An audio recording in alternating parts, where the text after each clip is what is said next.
नमस्कार। Unit 3 day 4 में आप सभी का स्वागत है। आज का हमारा टॉपिक रहेगा ex ante and ex post concept. Ex ante means desired और planned and ex post means actual. Ex ante का मीनिंग है जिसकी हम प्लानिंग करते हैं, जिसकी हम इच्छा करते हैं, और एक्स पोस्ट का मीनिंग है जो एक्चुअल में है, जो वास्तव में है। एक्स एंटी एग्रीगेट डिमांड उस टोटल डिमांड को कहा जाएगा जिसकी बायर्स एक अकाउंटिंग ईयर में खरीदने की प्लानिंग करते हैं, इच्छा करते हैं। और एक्स एंटी एग्रीगेट सप्लाई उस एग्रीगेट सप्लाई, उस टोटल सप्लाई को कहा जाएगा जिसे प्रोड्यूसर्स एक अकाउंटिंग ईयर में सप्लाई करने की प्लानिंग करते हैं, इच्छा करते हैं। इसके opposite ex post aggregate demand means वो total demand goods and services की जो किसी इकोनॉमी में एक अकाउंटिंग ईयर में एक्चुअल में होती है, वास्तव में होती है। और एक्स पोस्ट एग्रीगेट सप्लाई वो टोटल सप्लाई जो किसी इकोनॉमी में एक अकाउंटिंग ईयर में एक्चुअल में एग्जिस्ट करती है, वास्तव में होती है। तो बेसिक डिफरेंस क्या है? एक है चाहने का कंसेप्ट जिसकी हम इच्छा करते हैं, उसको हम एक्स एंटी बोलेंगे। दूसरा जो रियल में है, जो वास्तव में है, उसको हम एक्स पोस्ट कहेंगे। यहां पर एक इंपॉर्टेंट कंसेप्ट है, इंपॉर्टेंट पॉइंट है कि एक्स एंटी एग्रीगेट डिमांड और एक्स एंटी एग्रीगेट सप्लाई सिर्फ इक्विलिब्रियम पॉइंट पर इक्वल होंगे। Other than equilibrium point, ex ante aggregate demand and ex ante aggregate supply are not equal to each other. जबकि ex post aggregate demand और ex post aggregate supply हमेशा एक दूसरे के equal होंगे। Reason, national income accounting identity के according ये suppose किया जाता है कि एग्रीगेट सप्लाई का वो पार्ट जिसको बायर्स नहीं खरीदते उसे प्रोड्यूसर्स अपने से खरीद लेते हैं, अपने आप खरीद लेते हैं, जिससे कि total supply means aggregate supply और एग्रीगेट डिमांड एक दूसरे के इक्वल हो जाते हैं। Now the concept is ex ante and ex post saving and investment।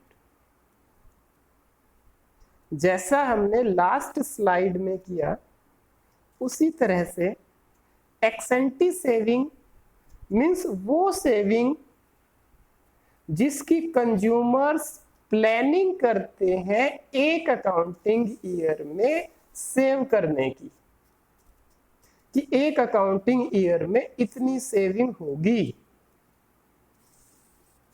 X एंटे investment means जिसकी प्रोड्यूसर्स एक अकाउंटिंग ईयर में इन्वेस्टमेंट करने की प्लानिंग करते हैं कि एक अकाउंटिंग ईयर में इतनी इन्वेस्टमेंट करनी है। जबकि ex post saving means actual में एक अकाउंटिंग ईयर में कितनी सेविंग की जाती है। X post investment means actual में एक साल में एक अकाउंटिंग ईयर में कितनी इन्वेस्टमेंट होती है। यहां पर भी एक्स एंटी सेविंग और एक्स एंटी इन्वेस्टमेंट हमेशा इक्वल नहीं होंगे, वो सिर्फ एक पॉइंट पर इक्वल होंगे। किस पॉइंट पर? इक्विलिब्रियम पॉइंट पर। और एक्स पोस्ट सेविंग और एक्स पोस्ट इन्वेस्टमेंट हमेशा इक्वल होंगे, ऑलवेज इक्वल। रीजन वही, according to national income accounting identity ex post aggregate demand is equal to ex post aggregate supply. और जब हम इनको कंपोनेंट की फॉर्म में लिखेंगे, aggregate demand means C plus I consumption plus investment, aggregate supply C plus S consumption plus saving. दोनों side से हम अगर सी को कैंसल आउट कर दें तो हमारी एक्स पोस्ट इन्वेस्टमेंट और एक्स पोस्ट सेविंग इक्वल होगी। अब कुछ और इंपॉर्टेंट कंसेप्ट, फंडामेंटल और साइकोलॉजिकल लॉ ऑफ कंजप्शन। इस लॉ के अकॉर्डिंग जैसे जैसे हमारी इनकम इंक्रीज होती है, कंजप्शन भी इंक्रीज होती है। लेकिन कंजप्शन में जो इंक्रीज होगा वो इनकम में इंक्रीज से कम होगा। रीजन, जैसे जैसे हम इनकम इंक्रीज होगी सेविंग करना स्टार्ट कर देते हैं,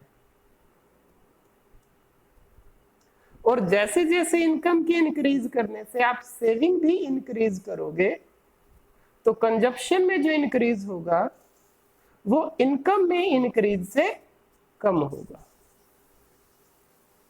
next concept, full employment. It is a situation when all those people who are ready to work at market wage rate get work। Means वो सभी लोग जो मार्केट वेज रेट पर काम करना चाहते हैं उन सबको काम मिल जाए, उस सिचुएशन को फुल एम्प्लॉयमेंट कहा जाता है। और इनवॉलेंट्री अनएम्प्लॉयमेंट, इनवॉलेंट्री का मीनिंग होता है अनिच्छा से, बिना इच्छा के, न चाहते हुए।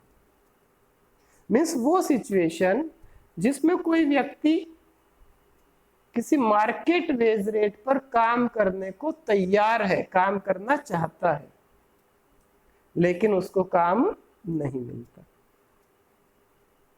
Means it is a situation when a person is ready to do work at market wage rate but he do not get work. Now the time is for recapitulation. You have to write these questions along with their answers in your notebook. Thanks.